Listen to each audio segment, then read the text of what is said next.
สวัสดีครับยินดีต้อนรับเข้าสู่ช่อง Naiman Graphics เช่นเคยนะครับสำหรับคลิปที่เพื่อนๆได้เห็นไปเมื่อสักครู่นะครับเป็นการไดคัตโดยใช้โปรแกรม Adobe Photoshop นะครับวันนี้ผมก็จะมาสอนวิธีการไดคัตเพื่อนำรูปภาพที่ไดคัตแล้วไปใช้งานต่อ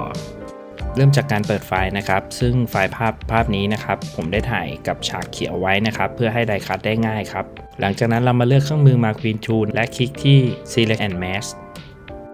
และคลิกที่ Select Subject นะครับเพื่อให้โปรแกรมหาวัตถุที่เราต้องการไดคัตหลังจากนั้นให้เราซูมภาพนะครับเพื่อเช็คดูว่า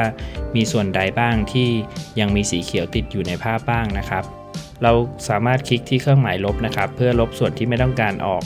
และในส่วนของเส้นผมตรงนี้นะครับที่หายไปนะครับผมจะคลิกที่เครื่องหมายบวกนะครับเพื่อเรียกคืนภาพกลับมานะครับแล้วก็ระบายไปที่เส้นผมครับเมื่อเราเช็คดูความเรียบร้อยของภาพเสร็จแล้วก็กดโอเคได้เลยครับโปรแกรมจะทำการลบพื้นหลังออกและสร้าง selection หลังจากนั้นให้เราคลิกเมนูไฟล์นะครับแล้วก็เลือก export as เลือก format เป็น png นะครับเสร็จแล้วคลิก export ได้เลยนะครับเพียงเท่านี้เราก็จะได้ไฟล์ภาพ png นะครับที่สามารถนำไปใช้งานต่อในการออกแบบสื่อต่างๆได้เลยหากเพื่อนๆชอบคลิปนี้ก็ฝากกดไลค์กด Subscribe เพื่อติดตามคลิปต่อๆไปด้วยนะครับ